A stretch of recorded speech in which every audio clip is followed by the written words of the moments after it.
At ito yung pag-uusapan natin. Ang pagkakaroon ng buhay, kapatid, is in fact the soul. How do we look at buhay here? Paano natin titingnan yung buhay? Alam niyo, salitang soul is taken from two etymological words. One is a Hebrew word, which is nepesh. And then the Greek one is sukai. Dalawa po yun. Nepesh and sukai. Yung dalawang salita ito, ang ibig lang sabihin ay principle of life. Principle of life. At dahil ito ay principle of life, yung hininga at yung katawan, kailangan magkaroon ng sistema ng buhay. Kaya sabi po sa teksto natin, at nagkaroon ng buhay. You put the flesh with the spirit. It seems that midway between the spirit and the body lies life.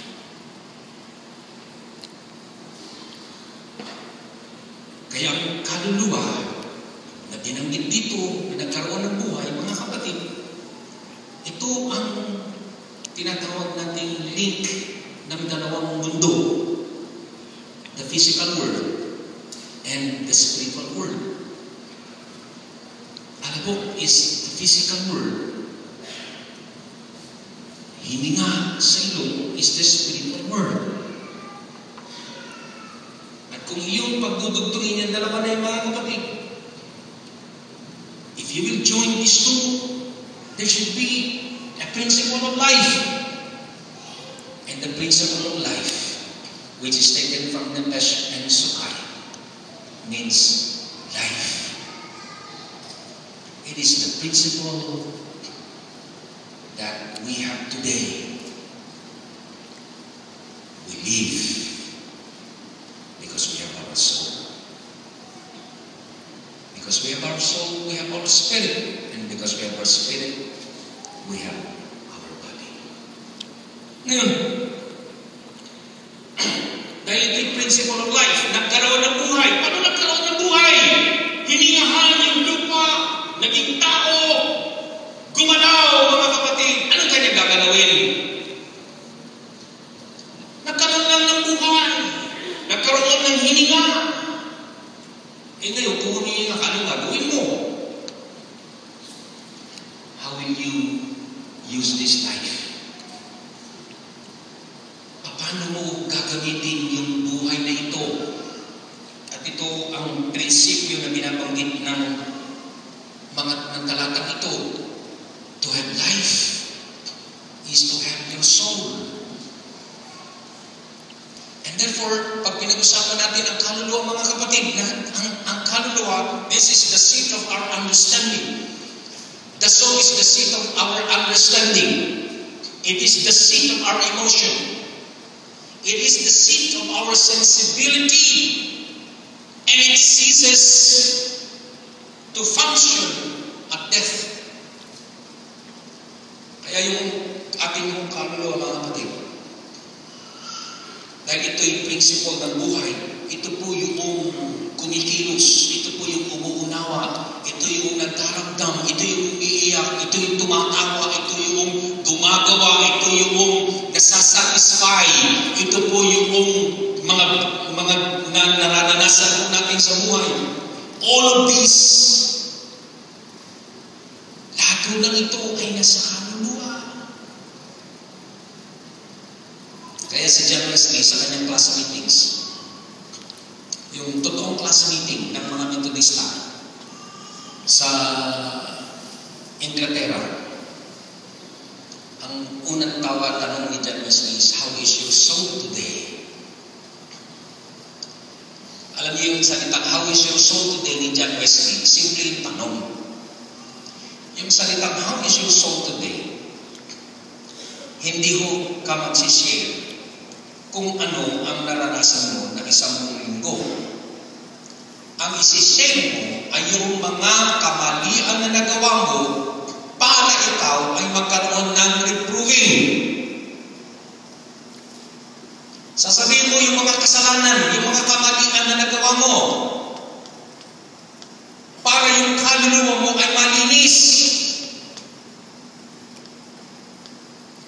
And that's the original question of how is your soul today ni John Wesley.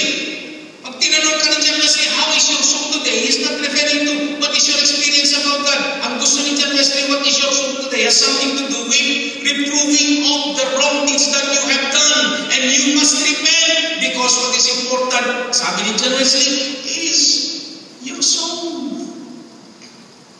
Para yung kasi yung buhay, yung kaluluwa mo ay malaya sa kasalanan.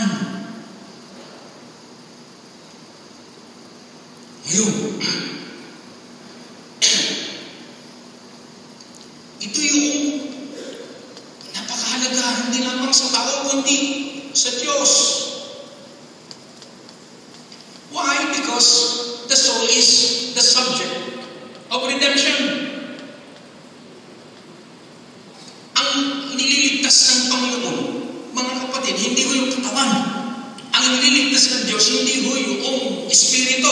Ang nililigtas ng Diyos ay yung kaluluwa. Kaya mahalaga yung kaluluwa, mga kapatid. Kung meron man tayong dapat maging katiwala, ay yung tayo po maging katiwala ng ating kaluluwa. Sapagkat ito ay napakahalaga sa Diyos.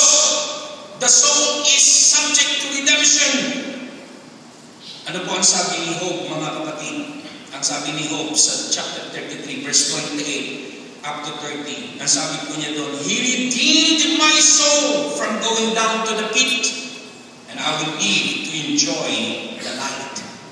Sabi po ni Job, yung aking kaluluwa, iniligtas ng Diyos. Kung bakit ako'y dumaranas ng mga pagsubok, pangangailangan, because God wants us to have a redeemed soul.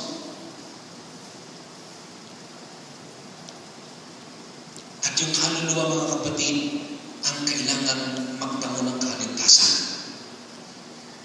Because the soul belongs to us. Matthew chapter 16, verse 26 to 27. Ano po ang sabi dito? Kung may flash mo ngayon, kapatid na Joseph, mas maganda. Matthew 16, 26 to 27. Ganito ang sabi, mga kapatid. What good will it be for a man if he gains the whole world? Take note. Whole world. Meron pa ho bang mas maganda doon? Sa iyo na yung buong mundo, pag-aaral mo ang buong mundo. Siguro wala nang iba. That's figurative.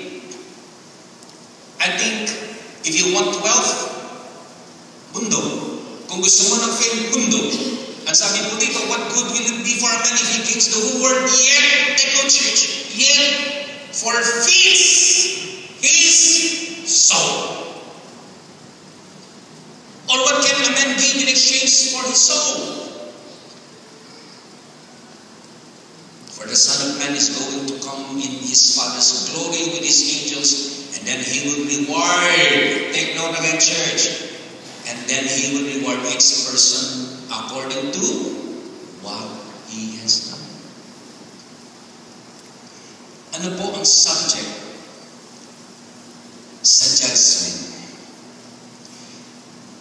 Ang subject sa judgment ay yung pong kaluluwa.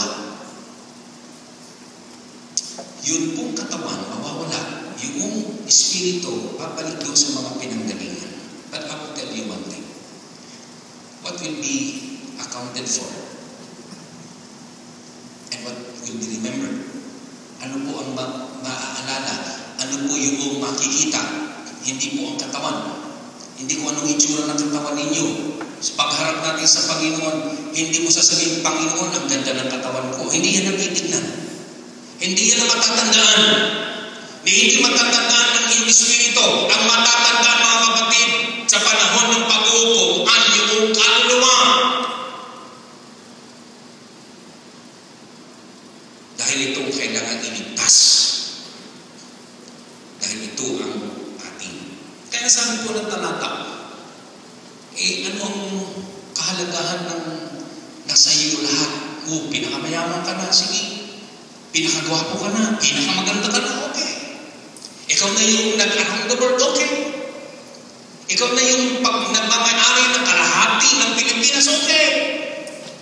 Ikaw na yung pinakapamoso at pinakasikat. Okay. But the question is, ano ang pakinabang ng lahat ng iyon kung ang kaluluwa mo naman ay forfeited? Ang sagot, you lose everything. You lose everything. At the end of this world, you lose everything. At pag ikaw, kapatid, nawala na sa iyong lahat, kung inyong tatalastasin ang Revelation chapter 3 or chapter 20, verse 8 up to 12, mapapansin po ninyo noon na yun pong mga forfeited ng kanilang soul, they will be thrown to Hades, the lake of fire. Yun, kung hindi natin pahalagahan ito, mga kapatid, yung kaluluwa pong ito na subject ng paghuhukom ng Diyos, ng judgment, we will come to the point that we will forfeit everything. Kaya ang Panginoon, ang kanyang hinahanap, kapatid, yung kaluluwa mo, kaluluwa ko. God is so interested with your soul and my soul. Hindi siya interesado sa mukha mo. Hindi siya interesado sa itsura mo. Hindi siya interesado sa kayamanan mo. Interesado siya sa kaluluwa mo. Why? Because pag ang kaluluwa po na